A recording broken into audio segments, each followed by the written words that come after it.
Beloved, there are people who have done horrible things in this world. But I realized one thing, that when they turned again to God, God forgave them. The greatest gift that God has given to us is that gift of forgiveness.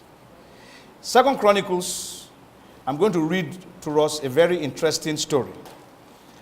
And we will see that the forgiveness of God knows no bounds if the conditions are met. 2 Chronicles 33 from verse 1 to 17.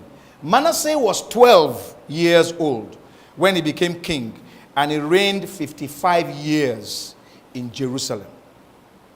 But he did evil in the sight of the Lord, according to the abominations of the nations, whom the Lord had cast out before the children of Israel.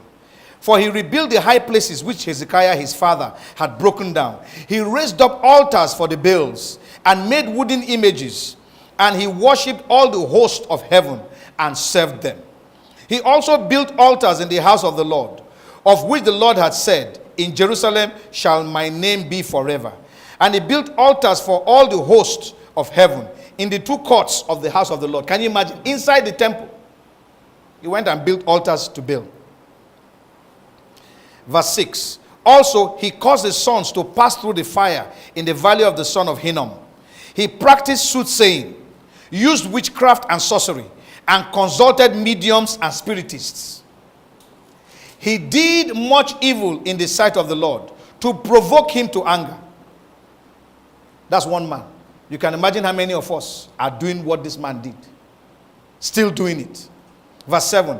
He even set a carved image, the idol which he had made, in the house of God, of which God had said to David and to Solomon his son, in this house and in Jerusalem, which I have chosen out of all the tribe of Israel, I will put my name forever. And I will not again remove the foot of Israel from the land which I have appointed for your fathers, only if they are careful to do all that I have commanded them, according to the whole law and the statutes and the ordinances by the hand of Moses. So Manasseh seduced Judah and the inhabitants of Jerusalem to do more evil than the nations whom the Lord had destroyed before the children of Israel.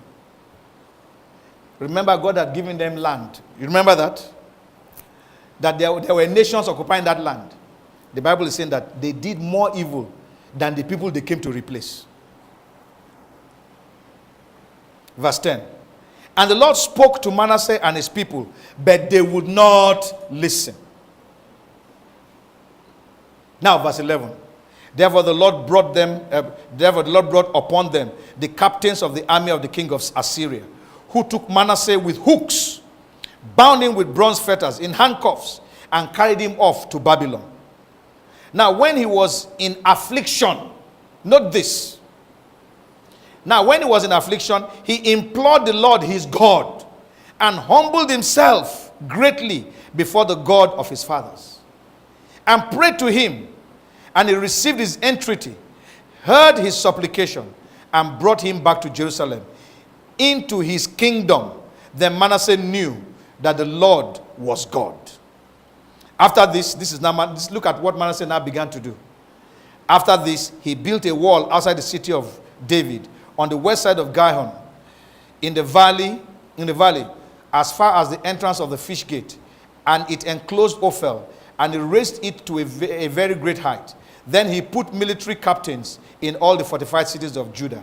He took away the foreign gods and the idol from the house of the Lord, and all the altars that he had built in the mount of the house of the Lord, and in Jerusalem, and he cast them out of the city.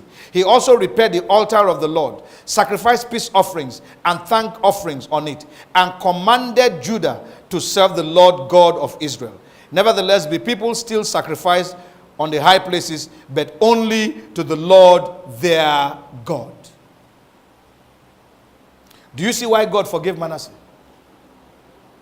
Not only was he humble, not only did he cry to God in prayers, but God has seen in his heart that this one will change.